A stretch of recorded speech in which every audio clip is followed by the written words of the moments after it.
So, okay, let's look at where we need to find the longest repeating characters, and we are allowed to replace a certain number of times. So here we got 2 times to replace any character. So we will be replacing either 2A or 2B, and we can get the maximum length as 4. And yeah, here let's take an example of double B and A. So in this, before going example, I will explain what are the variable that I'm going to use is start and end, and this end will be going through the initial to end of the array and result, and we have a dictionary that stores the number of time that each character that is having the repetition, and here, so each the time we find, we will be increasing that particular count in the dictionary. I'm setting the default count starts with 0, and here you can see the max character, right?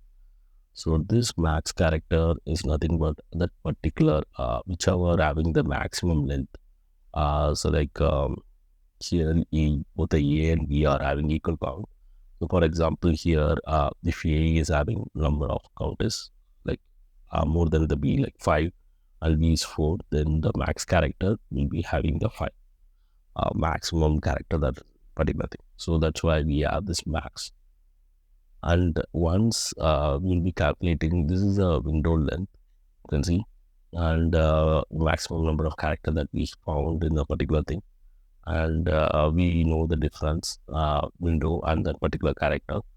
And if this is a replaceable, and if it is less than the K, then we are good to update it as a result, or else we need to move the start window forward. When we try to move it forward, we need to make sure we remove that particular count of that particular character in the string.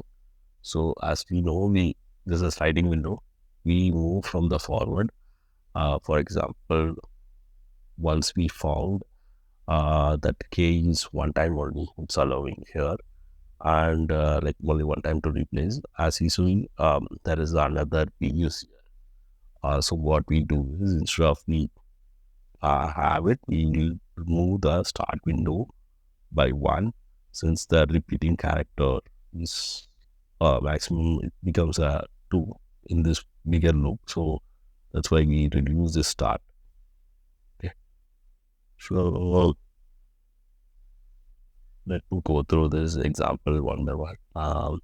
So as you do see in the for loop, that end window is keep on getting increased. When it increases, we will be updating the dictionary also. You can see the number of time each characters are getting updated. As I told, like here you can see that the A is repeated 3 times, but this replaceable character is not able to subtract. So count is not subtracting. That's why we are moving the start window here. And let's take another example, which is be satisfied here. Once we increase it here, once we are able to increase that result is coming as 5 here. Previously it was only 4. Here it comes into 5. But if we didn't add this max character, max of previous max character, or these things, what will happen here? It will go through the same flow, but here when it comes to that, that we know that this is the end window dictionary that we are trying to take. Here end window is B, and B is repeating only. Here when it comes to B dictionary will be holding 2 times, and which will be end up our replacement count will be that will be getting mistake the calculation of it, because the max character you are not updating correct one, you are be updating as you see here, you will be updating the directly updating the B, it will be having the fault. So instead of that, you better use this thing, okay, max. So that is the problem over here, that then it will be result will be damaged. So this is the wrong flow. The correct flow is here. The result should be 5. Yeah, the working code. Thank you.